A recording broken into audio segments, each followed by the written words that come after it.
फिरताय नेहमी, मला चांगला अनुभव आहे ग्रामीण भागाचा. तर ग्रामीण भागात देखील आहेत का अवैध धंदे? हो, ग्रामीण भागात तर भरपूर आहेत. सोलापूर शहरात जसे आहे तसं ग्रामीण भागात म्हणून भरपूर अवैध धंदे आहेत. पण एवढं 8-8 दिवस उपोषणाला बसते आणि त्या करते तरी पण प्रशासन काही त्याची दखल घेत नाही. ही फार गंभीर बाब आहे. आणि पोलिसावर कोणाचा दबाव आहे एवढा हेच आम्हाला समजून घ्यायचं आहे. मग मगाशीच बोललो मी पत्रकार परिषदेमध्ये, आम्ही सर्व बाबी आमचे मुख्य नेते एकनाथ शिंदे साहेबांच्या कानावर काढणार आहे आणि हे सगळे निवेदन देऊन शिंदे साहेबांना घेऊनच आम्ही CM साहेबांना भेटणार आहे. भाऊ वस्तुस्थिती काय चाललं काय नाही, त्यांच्या कानापर्यंत आहे की नाही, काय हे खालचे लोकच काय नाटकं चालवलेत याचं कुठंतरी पर्दाफाश व्हायला पाहिजे. म्हणून त्यासाठी आम्ही माननीय एकनाथ शिंदे साहेबांना घेऊन माननीय मुख्यमंत्री महोदयांना आम्ही भेटणार आहे, सविस्तर निवेदन देणार आहे. तुम्ही गृहराज्यमंत्री होता महाराष्ट्राचे, त्यावेळेचा अनुभव आणि आत्ताचा गृहराज्यमंत्री म्हणजे हा मंत्रालय कसं वाटतं तुम्हाला? नाही, त्यावेळी असं नव्हतं. आम्ही पोलीस स्टेशनच्या कारभारात कधी हस्तक्षेप केलं नाही. इथं प्रत्येक गोष्टीत हस्तक्षेप आहे. सगळे सांगतात वरनं दबाव आहे. अरे तुमचं काम आहे पोलिसांचं, जिल्ह्यातल्या ग्रामीण भागातल्या असू द्या किंवा शहरातल्या असू द्या किंवा सामान्य जनता जी पीडित आहे, तिथं अन्याय होत आहे, तिथं दखल घ्यायला पाहिजे. दखल घेऊन त्याचं काहीतरी निस्तारायला पाहिजे. ते सगळं हे सोडून उगी जे अन्याय करते त्यांच्याच पाठीशी राहायचं आणि बेकायदेशीर सगळं कामं करायचं. आता परवा अक्कलकोटचं उदाहरण सांगितलं तुम्हाला मी. काही परवानगी नसताना पोलिसांच्या बंदोबस्तामध्ये त्यांनी ते बेकायदेशीर बांधकाम केलं. म्हणजे पोलीस कशाप्रमाणे वागवलेत आणि कुणाच्या सांगण्यानं वागवलेत हेच आम्हाला कळेना झाले.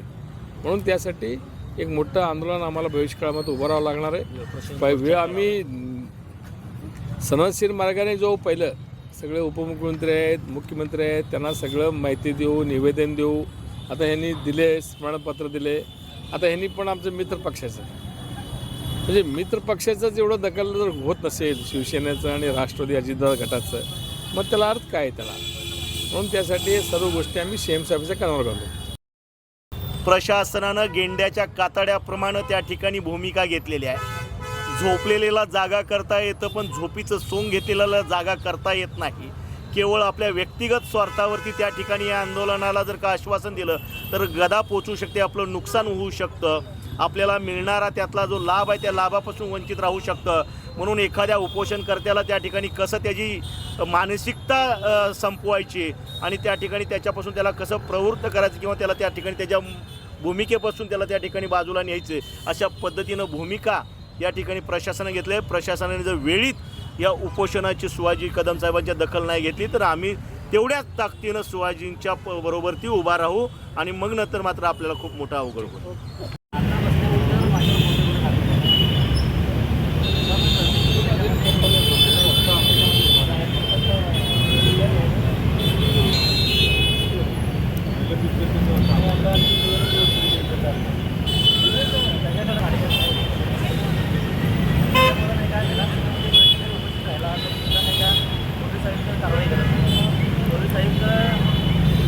याच्यामध्ये 100% सामील आहे. सगळ्यात महत्त्वाचं काय, आपण सिटीमध्ये आहे, तुम्हाला बोलतो की माझे सगळे सिनियर व्यक्ती आता रजिस्ट्रेशन कोणाला पाहिजे त्याला हे केलं पाहिजे, त्याच्यावर कारवाई झाली पाहिजे. त्यासाठी आम्ही माननीय मुख्यमंत्री असू दे, आपले एकनाथभाईजी शिंदे साहेब असू दे आणि वहिनींना पण मी भेटणार आहे. जेव्हापासून पोलीस आयुक्त सोलापूरमध्ये आलेले आहे तेव्हापासून आहे ना क्राईम रेट वाढलेला आहे, सगळेच रेट वाढलेले आहेत आणि त्यालाच आहे ना बक्षीस म्हणून नाही का एक्सटेन्शन मिळतं.